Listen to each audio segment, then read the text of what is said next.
27 shtatori shënoi një ngjarje të rëndësishme kulturore për Matin pasi u shndërrua për të 9-ën herë radhazi në qendrën kombëtare të poezisë.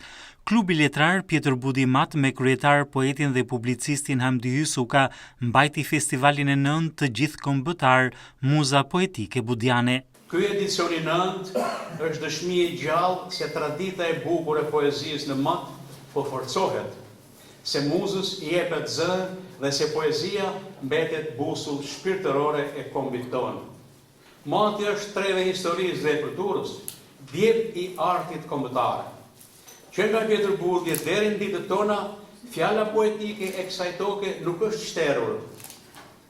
Kjo është ngritur mbi kohën, është bërë dritë që ndriçon zemrat dhe muza që ngjall shpresë. Uroj që ky festival të frymëzojë mendjet e reja, të lartësojë vlerat tona të përbashkëta dhe të na bëjë edhe më krenar për gjuhën e shpirtit ton, poezinë shqipe. Qoftë festivali i 9 një drite, poezie dhe gëzimi shpirtëror. Festivali i cili u moderua nga anëtarët e kryesisë së klubit letrar Matian, Fatmir Neli dhe Lindita Doda u hap me promovimin e 3 librave të rinj, monografia Mjeshtri i Eshtrave Metalike me autore shkrimtaren e njohur Matian e Lindita Doda, antologjia Lulkuqe dhe Globi të botimi bashkimit të shkrimtarëve dhe artistëve shqiptar, Zëri i Mërgjimtarit me qendër në Novara të Italisë, vëllimi me poezi Këtu lindin dashurit i autorit të ri vlonjat Shoni Malaj.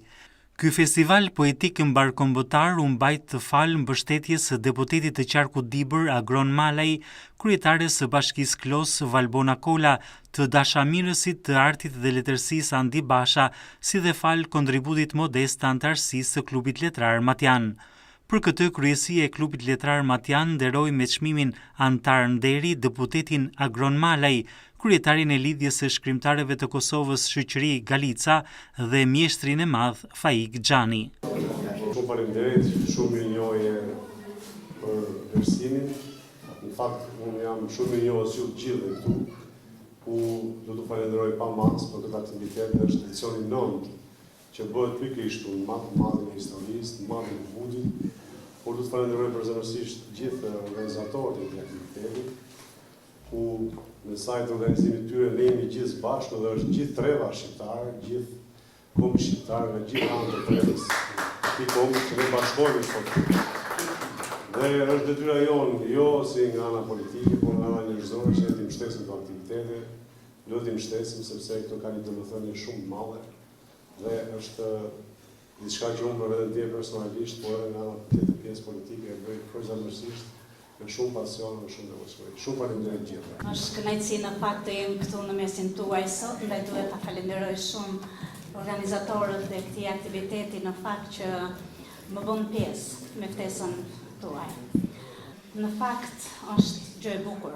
Jo të gjithë dinë të krijojnë dhe kjo është një pesar për gjithë ne, të shkruash mbi letër, të shprehësh gjithçka është pesar. Ndaj unë si drejtuese e bashkisë duhet fort t'ju mbështesim, jo vetëm për sot që nuk ishte asgjë, domethënë, por na duhet të mbështesim dhe ato që lind, mos ta lëmë në stadin e lindjes, por ta ushqejmë, ta rrisim dhe ta zhvillojmë, sepse ju që shkruani në letër, ju që shprehni trashëgimin ton, vlerat historike, kulturore në letër, na duhet t'i trashëgojmë brez pas brezi dhe t'i pasurojmë brezat e ardhshëm me këtë trashëgimi.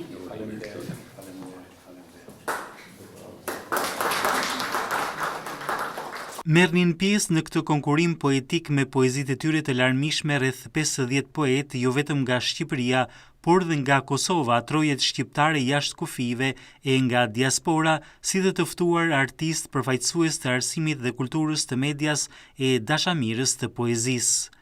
Në fund, juria e festivalit me kryetar Bajram Canametin dhe anëtar Ervisa Ndo Karuka dhe Elona Basha ndau çmimet për poezitë fituese.